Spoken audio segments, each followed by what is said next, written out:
Hi, Vardians. Here's a question of the day. True or false? Australia has a high demand for occupational therapists. I know this is a rather easier one, but I hope you'll enjoy the episode. Hey y'all, I hope you're well. Welcome to another episode of Healthcare Boulevard. This is a podcast where we shine more light on healthcare, and our goal here is to provide more options to people looking to choose healthcare as a career path, regardless of their background. My name is Sena Kakpomo, and I am your host and creator here. I thank you for tuning in. I appreciate your support. Remember, you can tune in on YouTube or wherever you get your podcasts. Without further ado, let's get into today's episode.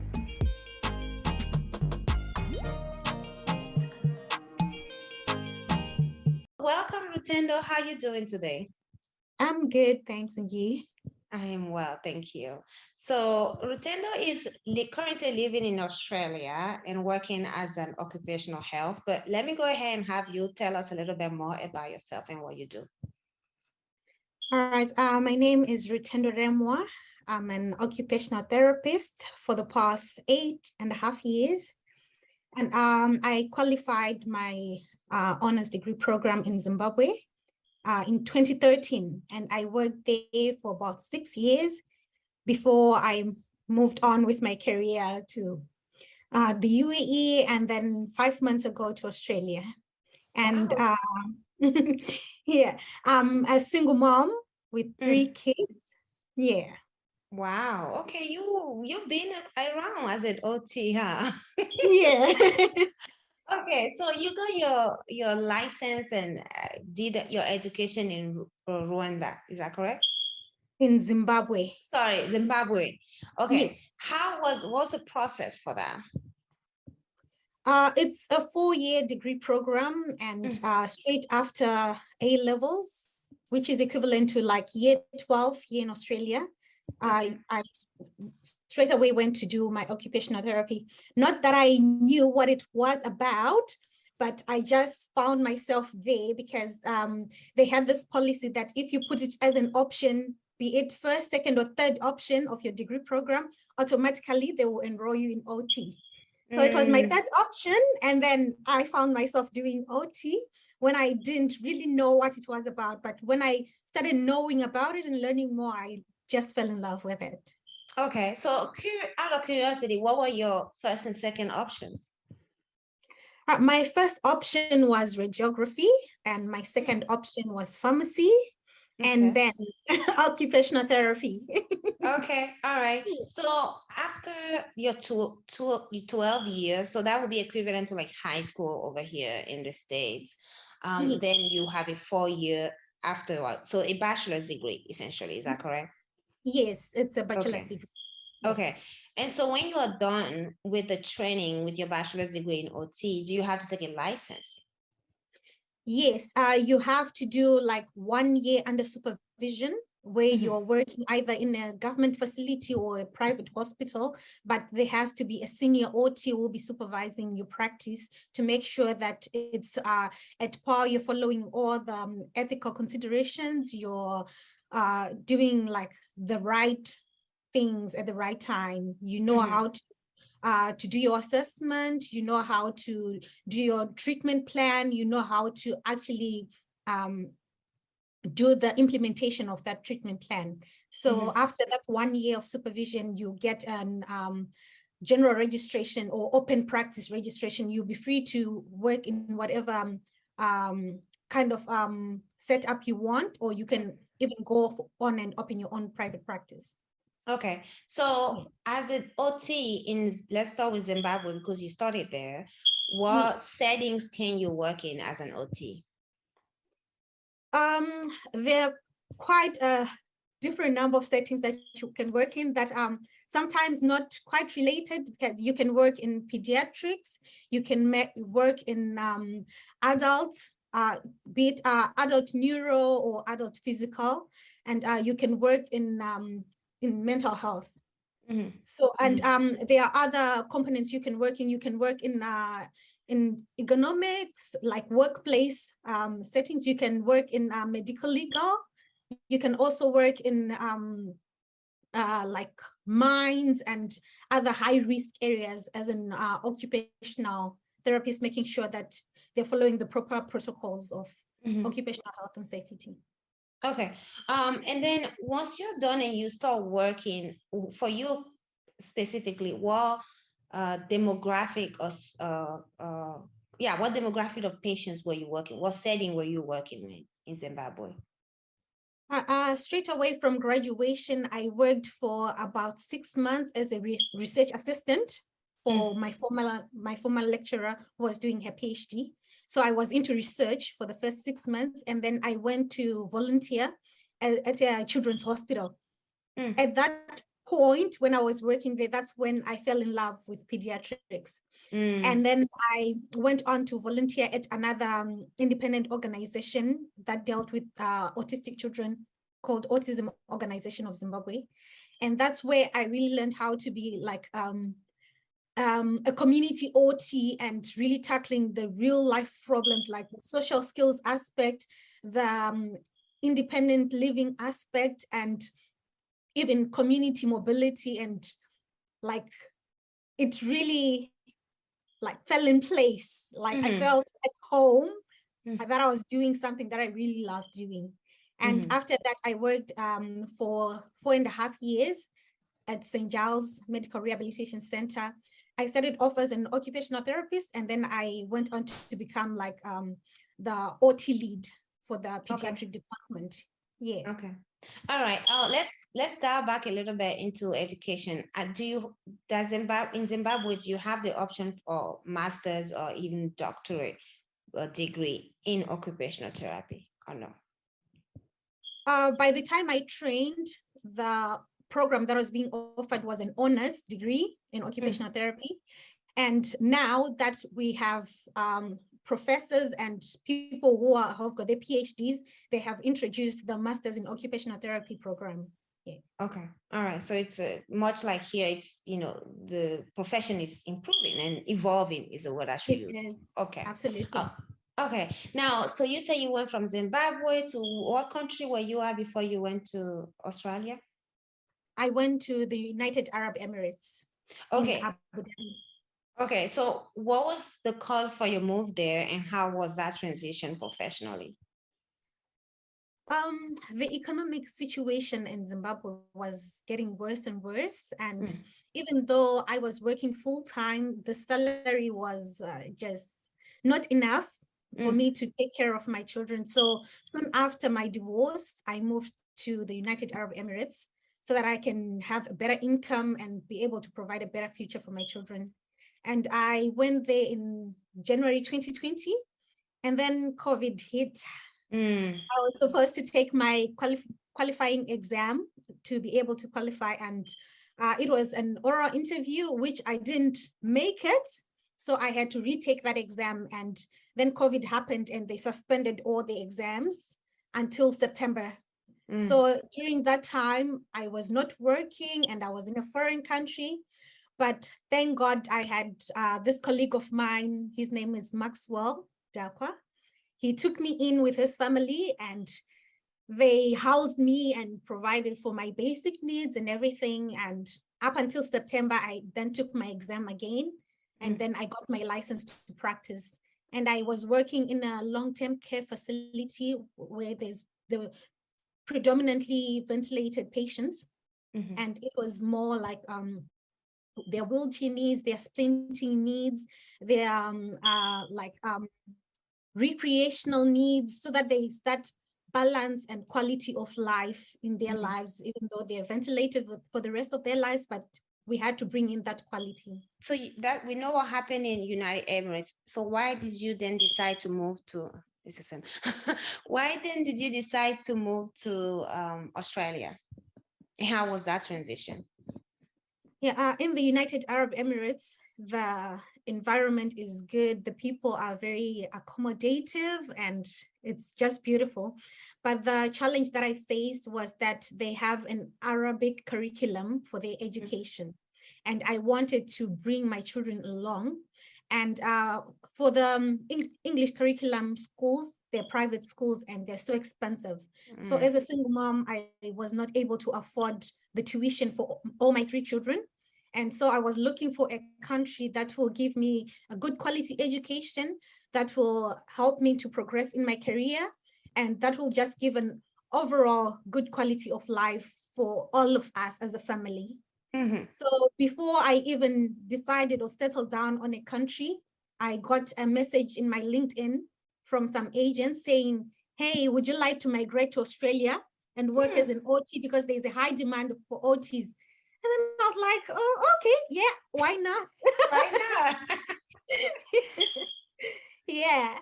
And I jumped onto the opportunity. They were like working with me every step of the way. I had to take my English test and do all my registrations. And I got an interview and I got a job offer.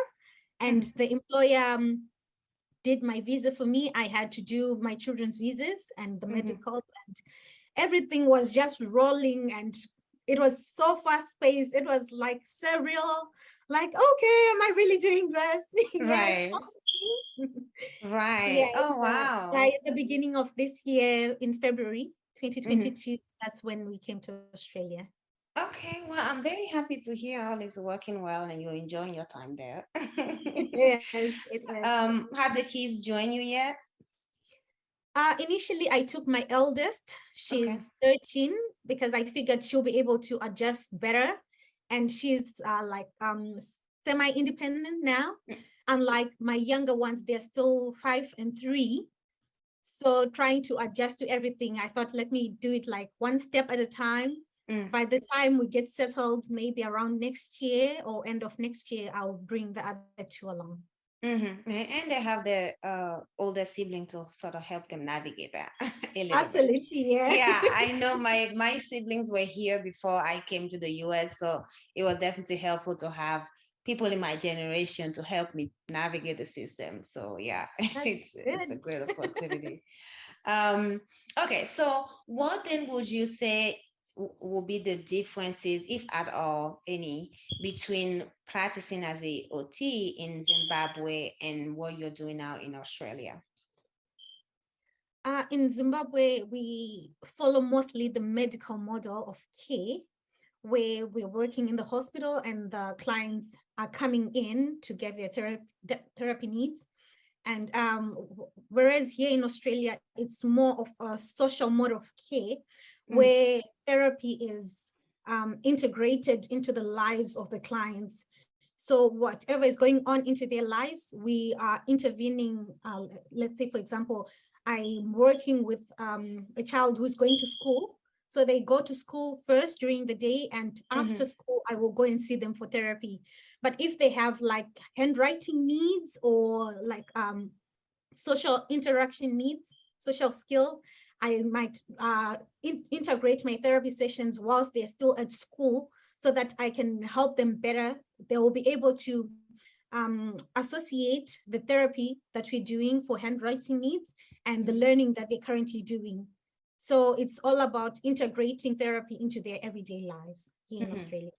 Okay. And as far as what you do, what's your favorite part about being an OT? Getting to see my babies achieving their goals.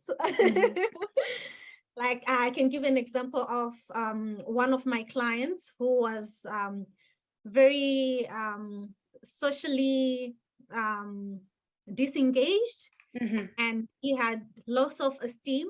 So helping him work on that, like boosting his confidence and getting him to give him some strategies on how to make friends, how to go out there, how to initiate communication and all that. It's really rewarding when you see it actually happening, that whatever strategies you're using are bringing out results. Yeah. So that's what's amazing. most rewarding. Okay. And what have been some of your challenges that you faced?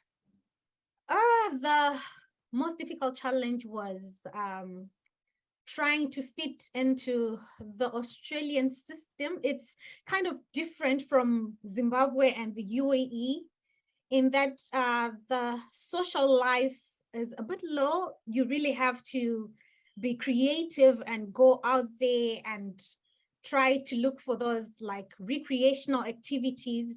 If you just stay at home and sit, it's sort of like depressing.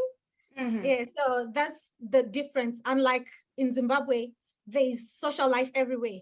The moment you just step outside of your door, someone is saying, "Hi, how are you? Hey." Yeah, so it's a lot different here. That's Right. the greatest challenge that I faced here. Okay. And how do you keep work-life balance, or is that even hard to keep at all for you? No, it is manageable because I work Mondays to Fridays from 9 to 5, and all the weekends I have enough time to spend with my daughter and to go to church and do other extracurricular activities. And even during the week, my job is quite flexible in that it's mostly community based. And when I don't have clients or I'm not out there in the community, I can work from home and do my reports and do my notes and everything. So it's quite flexible. I don't need to be in the office at a particular time every day. Now, I know you went to Australia after the peak of the pandemic, but having been in there and surely talked to other coworkers who may have been there longer than you, what are some changes that were made in the system for OTs due to the pandemic? Before, OT used to be like a hands-on kind of occupation where the client had to be there and you had to be there. But because of COVID, there was a lot of telehealth that was introduced, whereby instead of doing an assessment with the client being there, you can do a video call and you can you can give them instructions over the video and you can observe, or you can give them some activities and you can observe. You can send them the assessment forms that need to be filled and you can walk them through whilst they are where they are. And well, it was a bit difficult, and sometimes it still is with the pediatric population, in that sometimes when a child is not actually there in the present, they might not be able to follow instructions as much as when they are physically there. Yeah, so it is still a challenge, but well, we have to be innovative and move with the times. And how do you usually cope with stress? Well, I don't want to be by myself when I'm stressed. So I'd rather go out there, go to the beach, go to a swimming pool, because I just love the water. But when it's winter like this, even just going for a nature walk or just being on a video call with my family back at home in Zimbabwe, those have been some useful strategies that help me to cope with stress. Yeah. As far as education as OT in Australia, what options or what opportunities of growth and leadership do they have for occupational therapists? I think this is a fast-growing occupation in Australia, occupational therapy, and there is actually a higher demand than it presently is for OTs, and that means opportunity for growth. So at the company that I'm currently working in, it's a new company, and it only started 2 years ago, and the rate at which they are recruiting OTs, it's so immense. And some of my senior colleagues, they within a year, they had moved from an OT to a senior OT position, and there are even more opportunities of becoming OT leads, and there are different branches that are opening in other areas. Like we had one branch in Queensland, in Brisbane, and now there's another branch that was recently opened in Tasmania, and they're looking into other areas also. So all of those are opportunities for growth as an OT. And another thing is my company is always encouraging people to be innovative and coming up with ideas for growth. So it's all amazing. Okay. What do you have, if any at all? What are your future professional aspirations? I would love to become a specialized pediatric OT, Mm, which I'm slowly working towards because I'm doing workshops and courses and webinars on how to better my skills in pediatrics. mhm, And as time goes on, when I'm more settled and I have my PR, I think I'm going to go for the master's in pediatric OT so okay. that I'm the best in my game. I'm Mhm. offering the best service that there is. Yeah. Yeah. What draws you to pediatrics specifically? Well, I think it's because I love being a mom. Mhm. But Mhm. even regardless of me being a mom, just having those innocent children who are born with conditions that they did not apply for, or Mhm. that is it just came, and they need to have that opportunity to live a fulfilled life. Mhm. They don't have a choice in it, but we're equipping them with choices along the Right. way, and they will be doing the therapy. So just that opportunity to become a part of a young life and helping them to bloom and to flourish, it's an honor. Hmm. I love it. I love to hear it. Well, you've gone through it. You've been through a lot. You've traveled for multiple reasons, and even though you Yeah. had some tough time, but your journey has not been a boring one. That's for sure. Now, Yeah. any advice for future, especially Australians, since that's your current home, who are interested in becoming an occupational therapist, or anybody outside Australia who may want to come down there to do OT, since we know the demand is very high? Well, OT is a profession that is very rewarding. Sometimes when you do other programs, you need to keep on adding to your educational profile. But Mm-hmm. with OT, your basic bachelor's or your honors will take you to places. And it's an endless field of opportunities. You can work in different areas of OT. If you are like a mental health person, if you're a physical person, if you're a neurological person, if you are in medical legal, if you are just you want to do counseling, all Mm-hmm. those are part of OT. And you can, when you feel like, oh well, I don't feel like doing pediatrics anymore, I Mm-hmm. want to delve more into mental health, you have that opportunity to transition between those different kinds of setups. That's how rewarding it is. Mm-hmm. Yeah. Now, I'm glad you mentioned that. A good something I always like to ask is what is required, or how easy is that transition between specialties for OTs in Australia? Like, do you have Yeah, to go well, back to school? Is it like training on the job?